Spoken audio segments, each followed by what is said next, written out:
وَإِذَا تُلِيَتْ عَلَيْهِمْ آيَاتُهُ زَادَتْهُمْ إِيمَانًا وَعَلَى رَبِّهِمْ يَتَوَكَّلُونَ الَّذِينَ يُقِيمُونَ الصَّلَاةَ وَمِمَّا رَزَقْنَاهُمْ يُنْفِقُونَ أُولَئِكَ هُمُ الْمُؤْمِنُونَ حَقًّا لَهُمْ دَرَجَاتٌ عِنْدَ رَبِّهِمْ وَمَغْفِرَةٌ وَرِزْقٌ كَرِيمٌ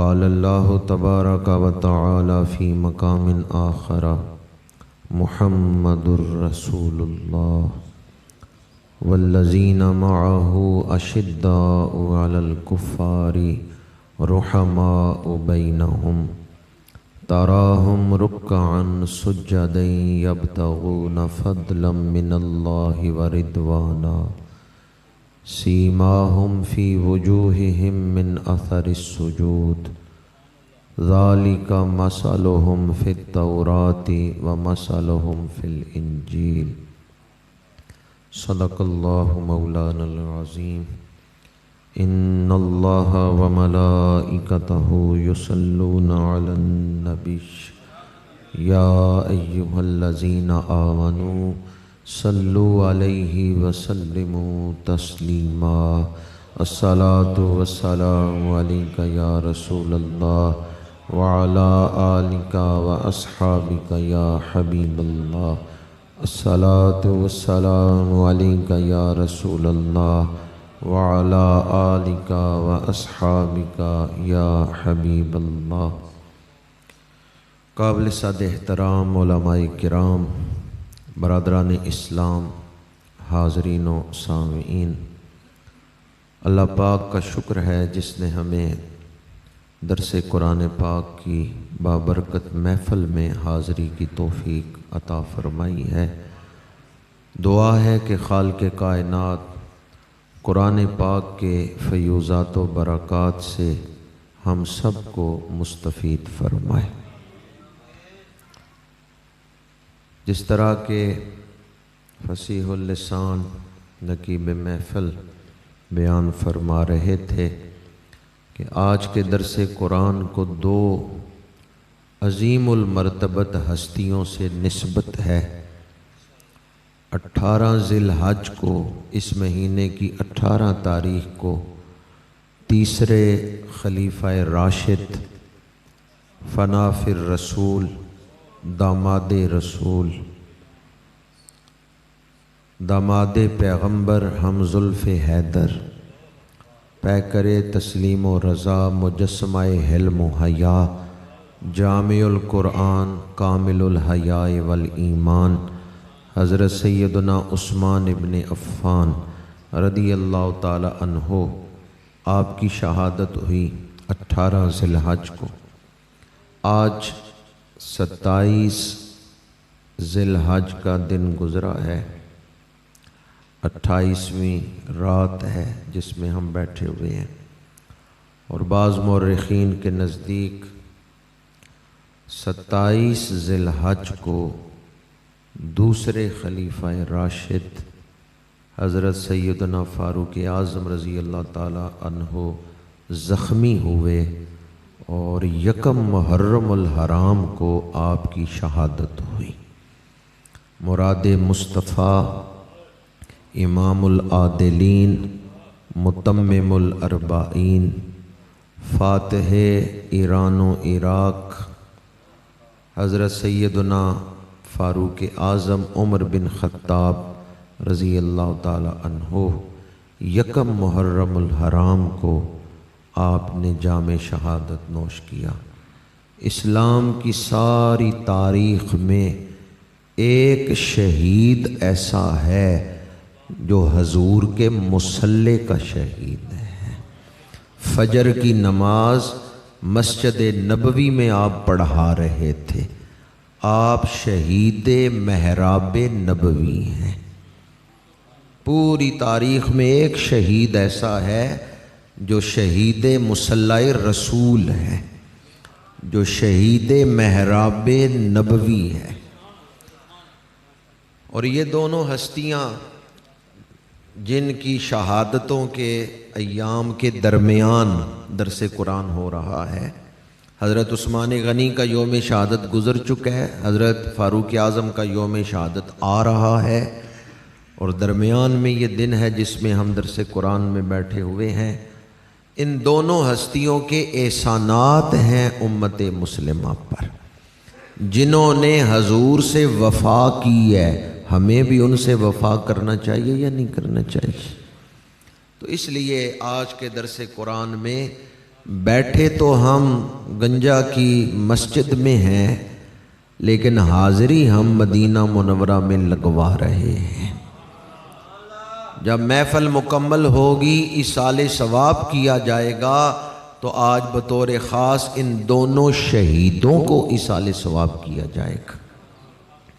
تو اللہ تعالیٰ درس قرآن کا انتظام کرنے والوں کو، معاونین کو اجر عظیم عطا فرمائے۔ اللہ تعالیٰ نے ہمیں دنیا میں بھیجا ہے تو اس کی بہت ساری حکمتیں ہیں۔ بعض لوگ یہ سمجھتے ہیں کہ معاذ اللہ، اللہ تعالیٰ نے حضرت آدم علیہ السلام کو سزا دی کہ زمین پہ اتارا۔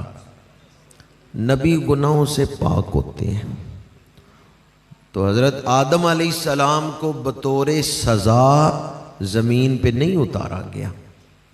انہیں تو تخلیق کرنے سے پہلے ہی اللہ نے فرشتوں سے فرمایا تھا، انی جاعل فی الارض خلیفہ، کہ میں زمین میں اپنا خلیفہ بنا رہا ہوں۔ تو فرشتوں نے کیا کہا؟ اتجعل فیہا، فرشتوں کو بھی پتا تھا حضرت آدم زمین پہ اتارے جائیں گے۔ یہ فیہا سے کیا مراد ہے؟ زمین مراد ہے۔ اتجعل من یفسد فیہا ویسفک الدماء، کیا آپ اسے بنائیں گے کیا آپ انسان کو بنائیں گے جو انسان زمین میں فساد کرے گا؟ تو اس لیے فرشتوں کے علم میں بھی تھا کہ حضرت آدم کو زمین پہ اتارا جائے گا۔ تو اللہ تعالیٰ نے ہمیں جو دنیا کی زندگی دی ہے، یہ اس کا تحفہ ہے، یہ اس کی نعمت ہے، ہمیں سزا کے طور پہ دنیا میں نہیں بھیجا گیا۔ بعض لوگ جب زندگی کی مشکلات دیکھتے ہیں نا، کہتے ہیں پتہ نہیں کیڑا گناہ کیتا ہے جڑا اللہ معاف ہی نہیں کرتا پیا۔ جب بیماریاں دیکھتے ہیں، تکلیفیں دیکھتے ہیں، ایک شاعر نے تو یہاں تک لکھ دیا کہ زندگی جبر مسلسل کی طرح کاٹی ہے، جانے کس جرم کی پائی ہے سزا یاد نہیں۔ تو زندگی کو سزا نہ سمجھیں، یہ اللہ تعالیٰ کی طرف سے نعمت ہے، اور اس کی بہت ساری حکمتیں ہیں۔ ایک حکمت میں آج آپ کے سامنے بیان کر رہا ہوں، حدیثوں سے یہ بات ثابت ہے، اور بہت بڑے جو صاحب کشف بزرگ گزرے ہیں ان کی کتابوں میں بھی اس کا ذکر آیا ہے۔ الابریز، حضرت عبدالعزیز دباغ رحمۃ اللہ تعالی علیہ، ان کے ملفوظات کی کتاب ہے، اس میں بھی یہ بات ہے، اور حدیثوں میں یہ بات موجود ہے۔ اللہ تعالیٰ نے جب کائنات کو تخلیق کرنے کا ارادہ فرمایا، سب سے پہلے حضور کا نور تخلیق فرمایا۔ اول ما خلق اللہ نوری، پہلی مخلوق حضور کا نور۔ نور مصطفیٰ سے پہلے کائنات میں کوئی چیز نہیں تھی۔ اللہ نے سب سے پہلے تخلیق کی ہے، تو کس کو تخلیق کیا ہے؟ نور مصطفیٰ۔ نور مصطفیٰ پہلی تخلیق۔ دوسرے نمبر پہ قلم، تیسرے نمبر پہ حجابات الوہیت، چوتھے نمبر پہ وہ فرشتے جو حجابات پر پہرا دیتے ہیں، پانچویں نمبر پہ لوح، وہ تختی جس پہ تقدیریں لکھی ہیں، یہ لوح جو ہے اسے پانچویں نمبر پہ تخلیق کیا گیا۔ چھویں نمبر پہ عرش، اور ساتویں نمبر پہ انسانی روحیں، آٹھویں نمبر پہ جنت بنائی گئی، نویں نمبر پہ برزخ بنایا گیا، 10ویں نمبر پہ ہوا، اور 11ویں نمبر پہ پھر اس سے پانی بنایا گیا، 12ویں نمبر پہ پھر اس سے زمین بنائی گئی، 13ویں نمبر پہ پھر آسمان، 14ویں نمبر پہ پھر جہنم بنایا گیا۔ یہ ساری ترتیب الابریز میں موجود ہے، اور اس پر حدیثیں موجود ہیں جن کی تفصیل میں یہ ترتیب بیان کی گئی۔ انسانی روحیں کتنے نمبر پہ بنائی گئی؟ واللہ عالم الصواب، حوالے میں نے دے دیے جس سے میں بیان کر رہا ہوں۔ 7ویں نمبر پہ، ماشاءاللہ بڑے غور سے یہ بیٹا سن رہا ہے، 7ویں نمبر پہ اللہ نے جب روحوں کو تخلیق کیا تو اللہ نے روحیں بنائی تھی۔ اللہ جانتا ہے کس روح میں کتنی طاقت ہے، کس روح میں کتنی استعداد ہے، روحوں کے اندر میں نے کیا رکھا ہے، اللہ جانتا تھا۔ اب اگر روحیں اسی حالت میں رہتی تو روحیں اسی استعداد پر رہتی، ان کی استعداد میں اضافہ نہیں تھا ہونا۔ اللہ کریم نے روحوں کی آپس میں ملاقات کا بہانہ بنایا، روحوں کی آپس میں ملاقات کا بہانہ بنایا،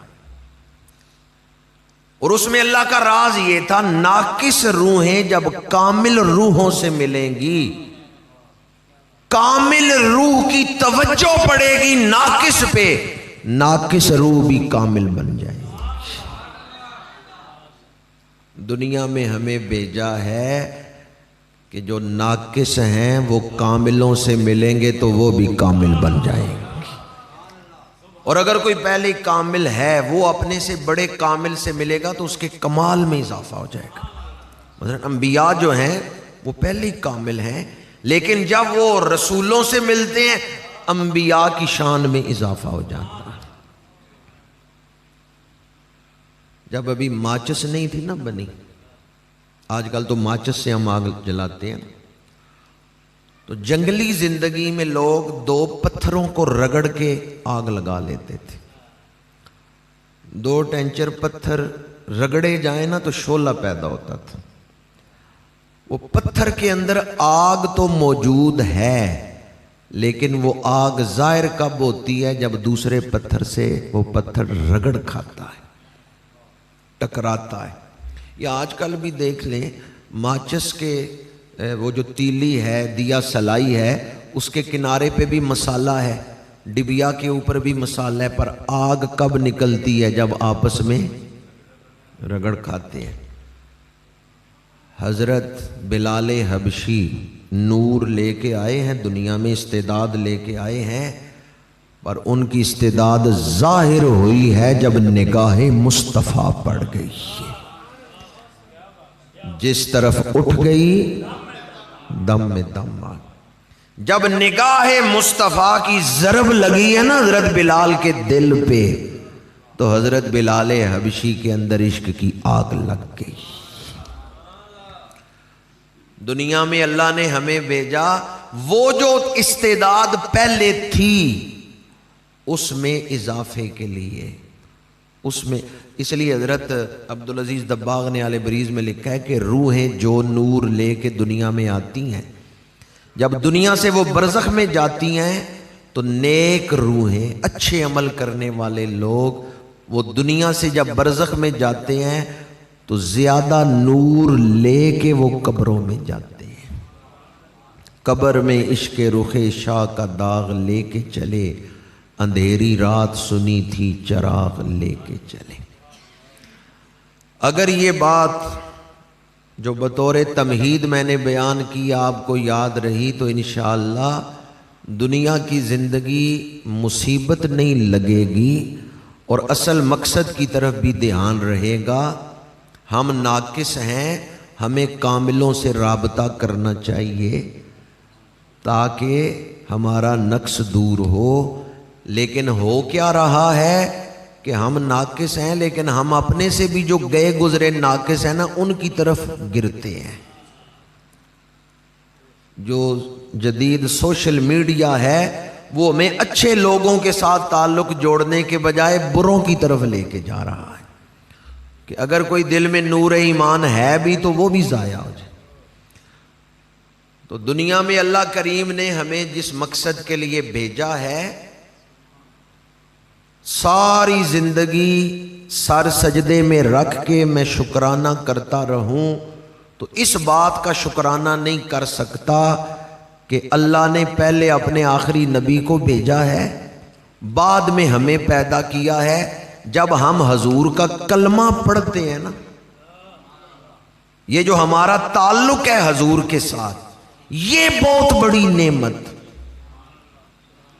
درس قرآن ہے اس لیے یہ نکتہ عرض کر رہا ہوں، ورنہ مشکل بات ہے۔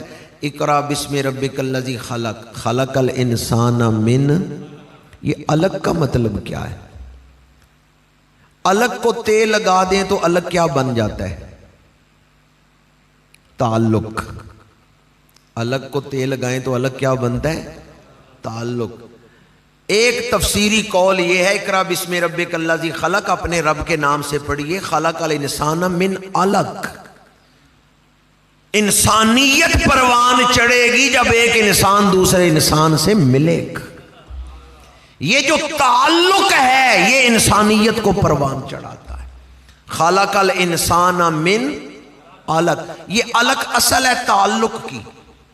تعلق میں جو اصل مصدر ہے وہ یہ علق ہی ہے۔ علق کو تے لگائیں وہ تعلق بن جاتا ہے۔ تو تعلق جو ہے وہ کانٹوں کو پھول بنا دیتا ہے، تعلق رنگ چڑھاتا ہے، تعلق ذہن بدل دیتا ہے، تعلق نسبت سے قسمت بدل جاتی ہے۔ ذات کا کتا ہو بیٹھ ولیوں کے دروازے پہ جائے، اللہ اس کا ذکر بھی قرآن میں کر رہا ہے۔ تو تعلق جو ہے یہ بڑی اہمیت رکھتا ہے۔ میں اس تشریح میں نہیں جا رہا، صرف بنیادی بات عرض کرنا چاہتا تھا۔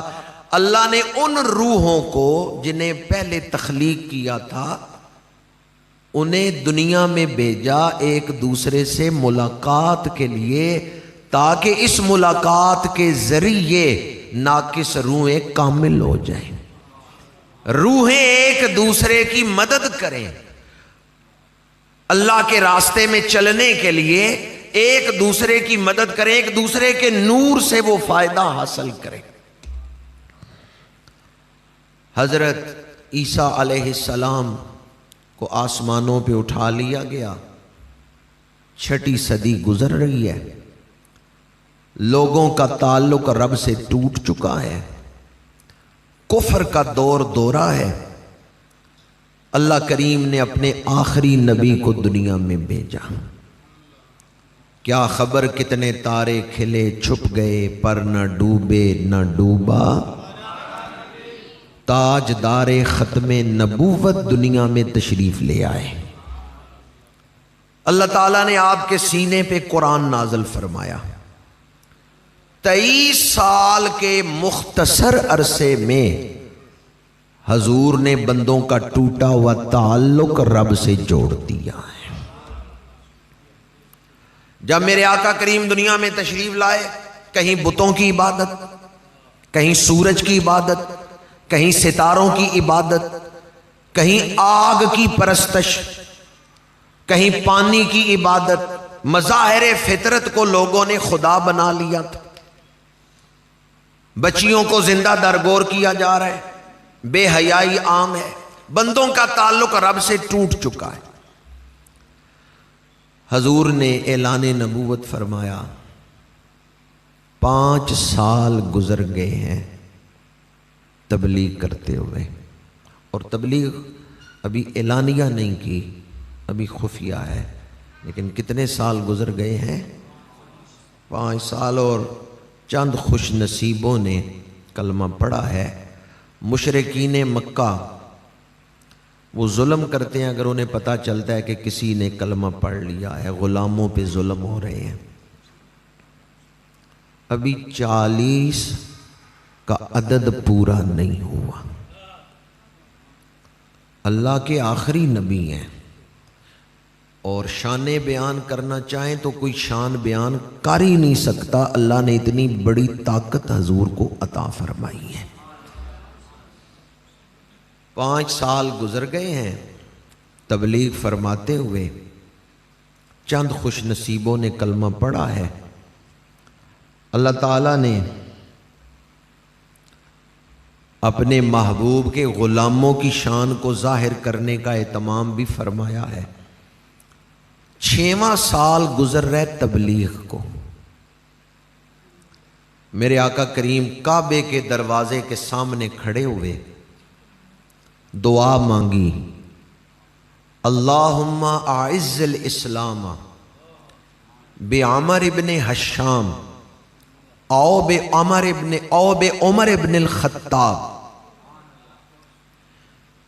یا اللہ عمر بن حشام یا عمر بن خطاب، ان دونوں میں سے جو تجھے پیارا ہے وہ مجھے دے دے۔ عمر بن حشام یہ ابو جہل کا نام ہے۔ اللہم اعز الاسلام بعمر بن حشام او بعمر بن الخطاب، یا اللہ عمر بن حشام اور عمر بن خطاب میں سے جو تجھے پیارا ہے، ان دونوں میں جو تجھے پیارا ہے وہ مجھے دے دے۔ پھر کون اللہ کا پیارا نکلا ہے؟ اللہ نے کس کے بارے میں تائید کی ہے کہ یہ میرا پیارا ہے؟ حضور کا مانگنا، رب کا عطا کرنا، یہ اس بات کی دلیل ہے فاروق اعظم بارگاہ مصطفیٰ میں بھی محبوب ہیں، بارگاہ خدا میں بھی محبوب ہیں۔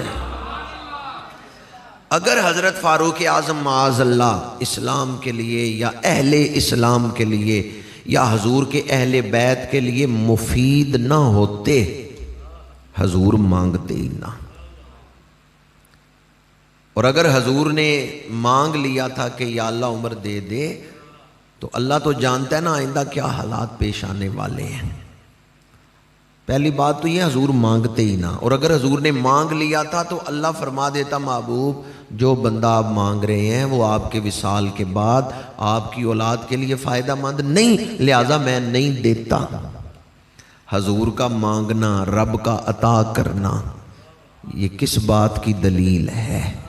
فاروق اعظم نگاہ مصطفیٰ میں بھی پسندیدہ ہیں، بارگاہ خدا میں بھی پسندیدہ۔ آج اگر کوئی حضرت فاروق اعظم پہ اعتراض کرتا ہے تو وہ حضور کی دعا پہ اعتراض کر رہے ہیں یا خدا کی عطا پہ اعتراض کر رہے ہیں؟ اعتراض کس پہ کر رہے ہو؟ حضور کی دعا پہ کہ معاذ اللہ حضور نے غلط بندہ مانگا، یا خدا کی عطا پہ اعتراض کر رہے ہو؟ جو حضور کی دعا پہ اعتراض کرے وہ بھی مسلمان، جو خدا کی عطا پہ اعتراض کرے وہ بھی مسلمان نہیں۔ بدھ والے دن حضور نے دعا مانگی ہے، جمعرات والے دن فاروق اعظم کلمہ پڑھنے کے لیے حاضر ہو گئے ہیں۔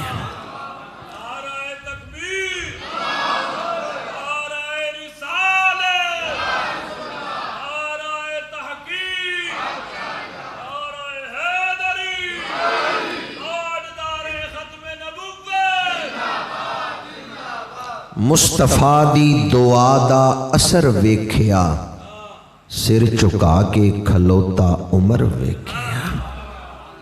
مصطفیٰ دی دعا دا اثر ویکھیا، سر چکا کے کھلوتا۔ کس کو دیکھا؟ لفظ عمر میں حرف کتنے ہیں؟ 3، عین، میم، را۔ عین سے مراد عمر، میم سے مراد رے سے رسول۔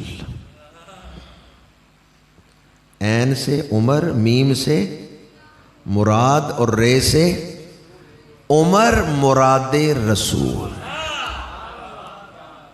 عمر مراد رسول، یہ تو ان 3 حرفوں کے اندر بھی معنی موجود ہے۔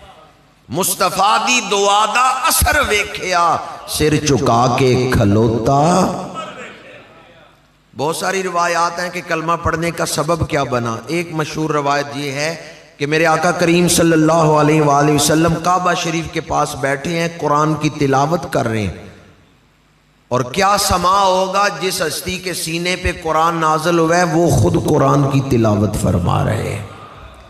قرآن جیسا کلام کوئی نہیں ہے، حضور کی آواز پاک جیسی مخلوق میں کسی کی آواز نہیں۔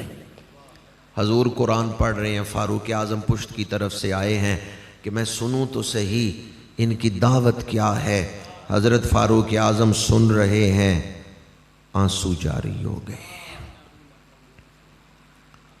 تلاوت سن رہے ہیں، رو رہے ہیں۔ قرآن کہتا ہے انما المؤمنون الذین اذا ذکر اللہ وجلت قلوبہم، بعض لوگوں کے دل اس قدر ستھرے ہوتے ہیں، انہیں سمجھانے کے لیے کسی لمبی چوڑی تقریر کی ضرورت نہیں ہوتی، بس اللہ کا نام لو ان کی آنکھوں میں آنسو آ جاتے ہیں۔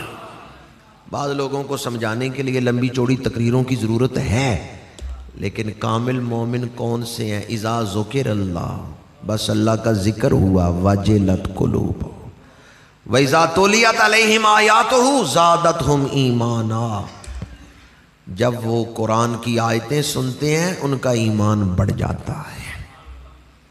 وَعَلَىٰ رَبِّهِمْ يَتَوَكَّلُونَ، اور وہ اپنے رب پہ بھروسہ رکھتے ہیں، اپنے رب پہ یقین رکھتے ہیں، توکل کرتے ہیں۔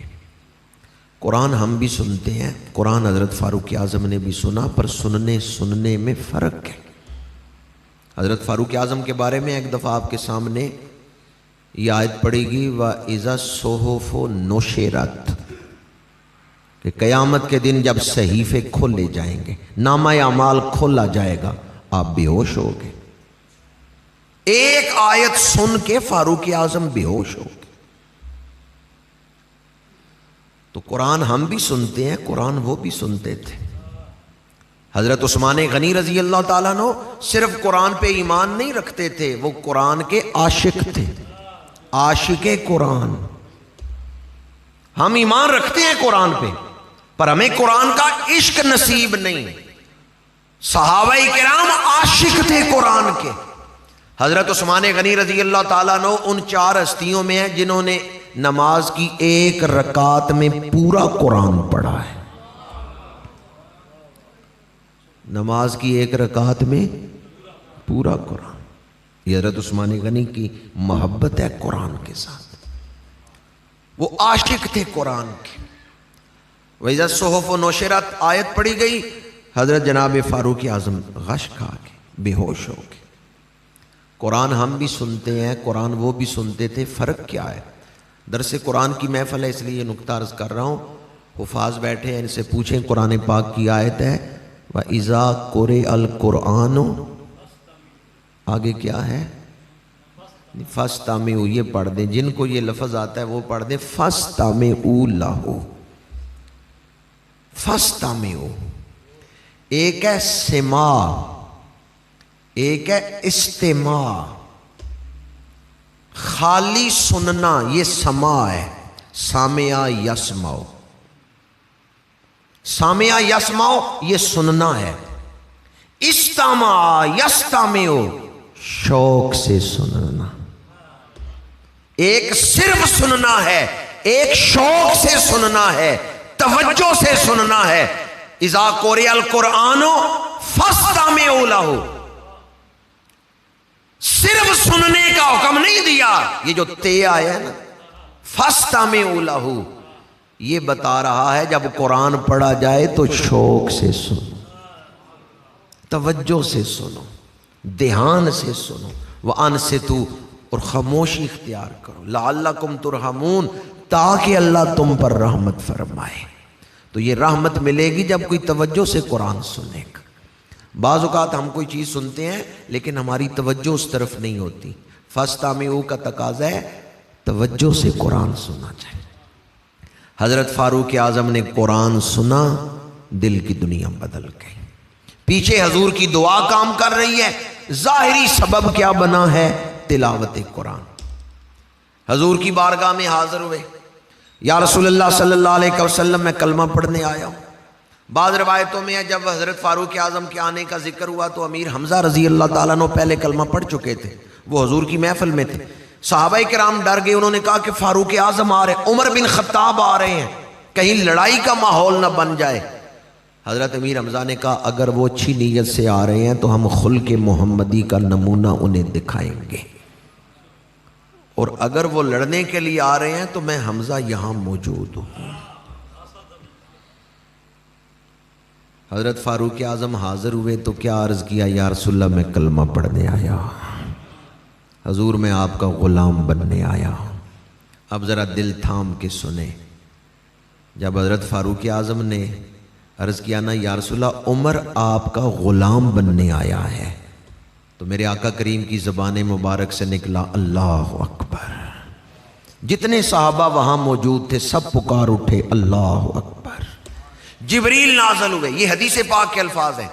جبریل امین عرض کرتے ہیں لقد استبشر اہل السماء باسلام عمر، یا رسول اللہ صلی اللہ علیہ وسلم آج ساتوں آسمانوں کے فرشتے خوشیاں منا رہے ہیں، اور میں اہل آسمان کی طرف سے آپ کو مبارک دینے آیا ہوں۔ یا رسول اللہ مبارک ہو، عمر آپ کا غلام بن گیا ہے۔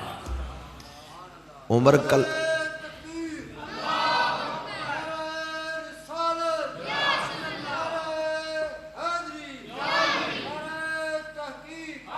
حضرت فاروق اعظم کے قبول اسلام کا ذکر ہو تو اللہ اکبر کہنا یہ حدیث سے ثابت ہے۔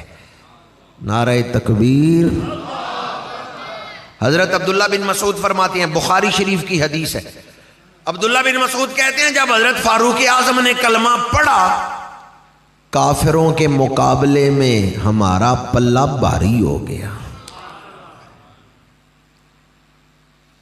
کافروں کے مقابلے میں مسلمان بالا ہو گئے، مسلمان طاقت میں آ گئے، مسلمانوں کو حوصلہ ملا، اور کفار کو جب پتا چلا کہ فاروق اعظم نے کلمہ پڑھ لیا ہے تو کافر یہ کہنے لگے الیوم انتصف القوم منا، ہماری آدھی قوم نے آج کلمہ پڑھ لیا ہے۔ بندہ ایک کلمہ پڑھ رہا ہے اور ابو جال کیا کہہ رہا ہے؟ کہتا ہے ادھی قوم نے آج کلمہ پڑھ لیا ہے۔ بعض لوگ ایسے ہوتے ہیں اکیلے بھی ہوں ان کا روب، ان کا دبدبہ، ان کی فراست، ان کا تدبر، ان کی حکمت ایک پوری قوم کا کام کرتی ہے۔ قرآن پاک نے حضرت ابراہیم کو امت کہا ہے، فرد تنہا ہیں اور امت کا کام کر رہے ہیں، یعنی جو کام ایک جماعت نہیں کر سکتی وہ اکیلا بندہ کر لیتا ہے، تو وہ اکیلا بندہ پھر پوری قوم کے برابر ہے۔ جب حضرت فاروق اعظم نے کلمہ پڑھا ابو جال نے کہا الیوم انتصف القوم منا، آج ہماری آدھی قوم نے کلمہ پڑھ لیا ہے۔ نماز کا وقت آیا، نماز چھپ کے پڑھی جاتی تھی، ابھی اعلانیہ نماز نہیں پڑھی جاتی، اور اسلام کا معاشرے میں اعلان نہیں ہوا، کلمہ پڑھا جاتا ہے لا الہ الا اللہ محمد رسول اللہ، لیکن خاموشی سے۔ ایسا نہیں کہ گلی میں چلتے ہوئے مسلمان کلمہ پڑھیں اور اکٹھے مل کے پڑھیں، نہیں، نماز کا وقت آیا،